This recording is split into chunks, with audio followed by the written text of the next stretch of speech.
আসসালামু আলাইকুম। বাংলা সংবাদে সবাইকে স্বাগত জানাচ্ছি। ফিরোজ তোহা। শুরুতেই বিআরবি কেবলস সংবাদ শিরোনাম।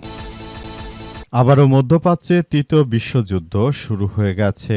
মার্কিন যুক্তরাষ্ট্র ইরানের একটি জাহাজে হামলা করার পর নতুন করে যুদ্ধবিরতি লঙ্ঘন হয়ে যায়। ইরান কঠোরভাবে জবাব দেওয়ার জন্য প্রস্তুতি গ্রহণ করেছে। মার্কিন যুক্তরাষ্ট্র যে ধরনের অন্যায় করছে এতে ইরান কখনোই তাদের সঙ্গে যুদ্ধবিরতিতে রাজি হচ্ছে না। আবারও পরিস্থিতি ঘোলাটে আকার ধারণ করেছে। পরিস্থিতি আবারও জটিল আকার ধারণ করেছে। চলছে পুরোদমে মধ্যপ্রাচ্যে তৃতীয় বিশ্বযুদ্ধ। আর এই মুহূর্তে আমাদের হাতে এসে পৌঁছেছে এই যুদ্ধের সর্বশেষ গুরুত্বপূর্ণ সবথেকে তাজা আপডেট সংবাদ আপনাদের জানিয়ে দিব। প্রথমেই জানাবো, জাহাজে হামলার জবাব শীঘ্রই দেবে ইরান। ওমান উপসাগরে ইরানের পতাকাবাহী একটি পণ্যবাহী জাহাজে গুলি চালিয়েছে মার্কিন যুক্তরাষ্ট্রের নৌবাহিনী। জাহাজটি অবরোধ এড়িয়ে যাওয়ার চেষ্টা করছিল বলে অভিযোগ করা হয়েছে। এরপর মার্কিন যুক্তরাষ্ট্র এর ইঞ্জিন বিকল করে দেয় গুলি করে। এ ঘটনার পর আসলে মার্কিন যুক্তরাষ্ট্রের নৌবাহিনীর সদস্যরা ইরানের জাহাজটি তারা তাদের নিয়ন্ত্রণে নিয়েছে। এরপর জানাবো, আলোচনা ইস্যুতে যুক্তরাষ্ট্রকে স্পষ্ট বার্তা দিল ইরান। যুক্তরাষ্ট্রের সঙ্গে নতুন দফা আলোচনার কোনো পরিকল্পনা নেই বলে জানিয়েছে ইরান। দেশটির পররাষ্ট্র মন্ত্রণালয়ের মুখপাত্র ইসমাইল বাঘাই এই তথ্য নিশ্চিত করেছেন খবর আল জাজিরার। নতুন দফার আলোচনা নিয়ে সাম্প্রতিক উত্তেজনাপূর্ণ পরিস্থিতির মধ্যেই এই অবস্থান স্পষ্ট করেছে তেহরান। মুখপাত্র বলেন, এই মুহূর্তে পরবর্তী কোনো আলোচনার সময়, স্থান বা কাঠামো নিয়ে আমাদের কোনো পরিকল্পনা নেই। এদিকে ইরানে মার্কিন যুক্তরাষ্ট্রে যুদ্ধবিমান ভূপাতিত হওয়ার পর কয়েক ঘণ্টা চিৎকার করেন ডোনাল্ড ট্রাম্প। যুদ্ধ চলাকালে একটি মার্কিন F-15 যুদ্ধবিমান ভূপাতিত করে ইরান। পরবর্তী ওই বিমানে থাকা এক পাইলট ও ক্রুকে বিশাল অভিযান চালিয়ে উদ্ধার করে মার্কিন সেনাবাহিনী এবং স্পেশাল ইউনিট। সংবাদ মাধ্যম ওয়াল স্ট্রিট জার্নাল জানিয়েছে যে এই প্রতিবেদনে জানিয়েছে ইরানে মার্কিন যুক্তরাষ্ট্রের যুদ্ধবিমান ভূপাতিত হয়েছে এমন খবর জানার পর নিজের সহযোগীদের উপর কয়েক ঘণ্টা ক্ষোভে চিৎকার করেন মার্কিন প্রেসিডেন্ট ডোনাল্ড ট্রাম্প। জানাবো, ভারতের মণিপুরে সহিংসতা বেড়েই চলেছে। অস্থিরতার মাঝেই এবার বিজেপিকে বয়কটের ডাক। ভারতের উত্তর পূর্বাঞ্চলের রাজ্য মণিপুরে সহিংসতা থামার কোনো লক্ষণ নেই। একের পর এক হামলা ও পাল্টা প্রতিক্রিয়ার মধ্যে রাজ্যটিতে প্রধান মেইতেই সংগঠন ক্ষমতাসীন বিজেপিকে বয়কট ঘোষণার কথা জানিয়েছে। একই সঙ্গে বিভিন্ন গোষ্ঠীর ডাকা বন্ধের কারণে ইম্ফল উপত্যকা ও নাগা অধ্যুষিত এলাকা স্বাভাবিক জীবনযাত্রা ব্যাহত হওয়ার আশঙ্কা তৈরি হয়েছে। এবং সর্বশেষ জানাবো, যে কারণে এনসিপিতে যোগ দিলেন ইসাক সরকার। সাবেক যুবদল নেতা ঢাকা ৭ আসনে স্বতন্ত্র প্রার্থী ইসাক সরকার নতুন করে এনসিপি রাজনীতির সঙ্গে তিনি যুক্ত হবেন বলে জানা গেছে। বর্তমান এই পরিস্থিতির মধ্যে আসলে যে ধরনের কার্যক্রম চলছে তিনি পুরোপুরি বিষয়টিকে মেনে নিয়ে জানিয়েছেন যে আমি বাংলাদেশের মানুষের পাশে থাকতে চাই, সুতরাং কোনোভাবেই আমরা এই বিষয়গুলোকে মেনে নিতে পারি না। প্রিয় দর্শক, এতক্ষণ শুনছিলেন সংবাদ শিরোনাম, এবারে বিস্তারিত। তবে তার আগে বন্ধুরা অনুরোধ থাকবে এই সংবাদটিতে একটি লাইক দিন। এই চ্যানেলে আপনি নতুন হয়ে থাকলে আমাদের সংবাদটি দেখতে দেখতে চ্যানেলটি সাবস্ক্রাইব করে রাখুন। কমেন্ট করে বন্ধুরা আপনার মূল্যবান মতামত জানিয়ে দিন আপনি বিশ্বের কোন দেশ থেকে বা বাংলাদেশের কোন স্থান থেকে আমাদের সংবাদটি দেখছেন এবং শুনছেন। আর বন্ধুরা, সংবাদটি আপনার সোশ্যাল মিডিয়া ফেসবুকে শেয়ার করে বন্ধুদেরও দেখার সুযোগ করে দিন।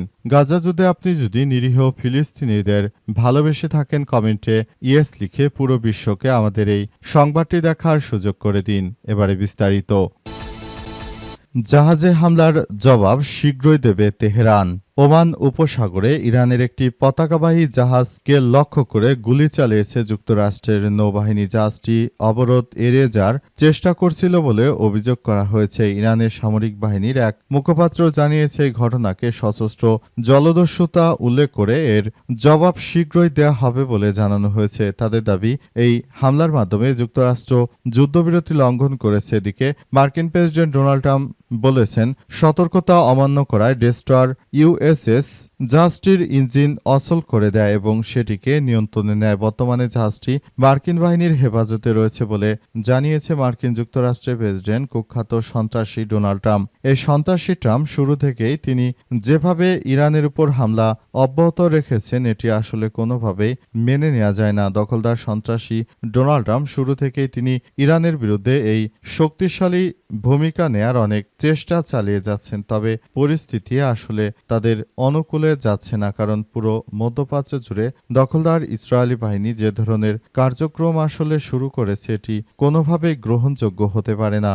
এজন্য দখলদারদের এই প্রধানমন্ত্রী ইহুদিবাদী সন্ত্রাসী ইসরায়েলের প্রধানমন্ত্রী বেঞ্জামিন নেতানিয়াহু শুরু থেকে তিনি ইরানের বিরুদ্ধে এই ধরনের ষড়যন্ত্রমূলক কার্যক্রম চালিয়ে যাচ্ছেন বলে এমন অভিযোগ পাওয়া যাচ্ছে। এই দখলদার ইসরায়েলের প্রধানমন্ত্রী কুখ্যাত সন্ত্রাসী ট্রাম্প এবং নেতানিয়াহু এরা দুইজন মিলেই মূলত ইরানটাকে একদম ধ্বংসস্তূপে পরিণত করতে চায়, কিন্তু ইরানের ইসলামী বিপ্লবী গার্ড বাহিনীর সদস্যরা তারা আল্লাহর নাম স্মরণ করে সর্বোচ্চ শক্তি দিয়ে তারা দখলদারদের বিরুদ্ধে কার্যক্রমগুলো চালিয়ে যাচ্ছে। আশা করছি দখলদারদের ধূলিসাৎ করে দেবে ইরানের ইসলামী বিপ্লবী গার্ড বাহিনীর সদস্যরা।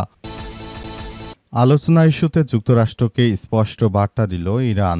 আলহামদুলিল্লাহ, মার্কিন যুক্তরাষ্ট্রকে এবার স্পষ্ট বার্তা দিয়েছে ইরান। ইরানের পক্ষ থেকে জানানো হয়েছে যে তারা যদি দখলদার ইসরায়েলি বাহিনী যদি এভাবে চলতে থাকে তাহলে এটি ইরান কখনোই মেনে নেবে না। ইরানের ইসলামী বিপ্লবী গার্ড বাহিনীর সদস্যরা আরও জানিয়েছে যে দখলদার ইসরায়েলি বাহিনী যে ধরনের কার্যক্রম শুরু করেছে এটি কোনোভাবেই গ্রহণযোগ্য হতে পারে না। পরিস্থিতি আরও তীব্র থেকে তীব্র আকার ধারণ করেছে। পরিস্থিতি যতটাই খারাপ আকার ধারণ করুক না কেন দখলদারদের বিরুদ্ধে বড় ধরনের কার্যক্রম গ্রহণ করবে তারা, এবং দখলদারদের অর্থাৎ মার্কিন যুক্তরাষ্ট্র যে নৌ অবরোধ দিয়ে রেখেছে ইরানের উপর এই নৌ অবরোধ তুলে নিতে হবে।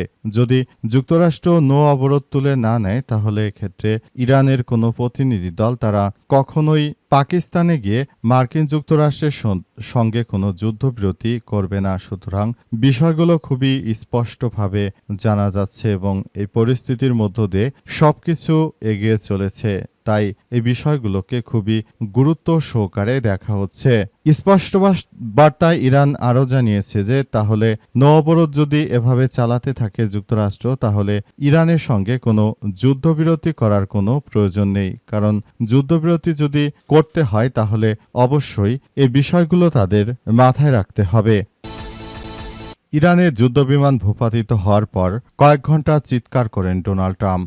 যুক্তরাষ্ট্রের প্রেসিডেন্ট ডোনাল্ড ট্রাম্প তিনি যখনই শুনতে পান যে ইরানে মার্কিন যুক্তরাষ্ট্রের F-15C-130 যুদ্ধবিমান ভূপাতিত করে ফেলেছে ইরানের ইসলামী বিপ্লবী গার্ড বাহিনীর সদস্যরা। এই ঘটনা তিনি শোনার পর থেকে চিল্লাতে থাকেন। তিনি এমনভাবে চিৎকার করতে থাকেন মনে হচ্ছিল ট্রাম্প পাগল হয়ে গেছে।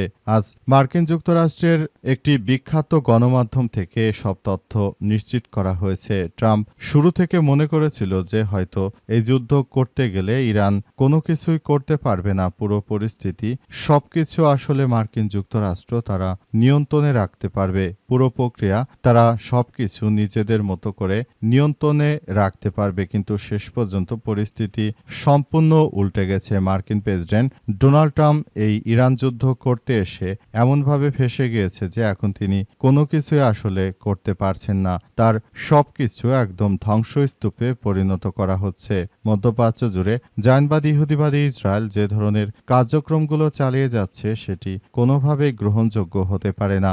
দখলদারদের বিরুদ্ধে এখনও তীব্র বেগে আক্রমণ চালিয়ে যাচ্ছে ইরানের ইসলামী বিপ্লবী গার্ড বাহিনীর সদস্যরা। দখলদারদের যেখানেই পাওয়া যাচ্ছে সেখানে কতল করার সিদ্ধান্ত নিয়েছে ইরানের ইসলামী বিপ্লবী গার্ড বাহিনীর সদস্যরা। তারা সেভাবেই প্রস্তুতি নিয়েছে এবং মার্কিন যুক্তরাষ্ট্রকে চরমভাবে শিক্ষা দিচ্ছে ভবিষ্যতে যাতে কখনো আর এই ধরনের কোনো সমস্যা ট্রাম্প সৃষ্টি করার সাহস না পায় ইরান।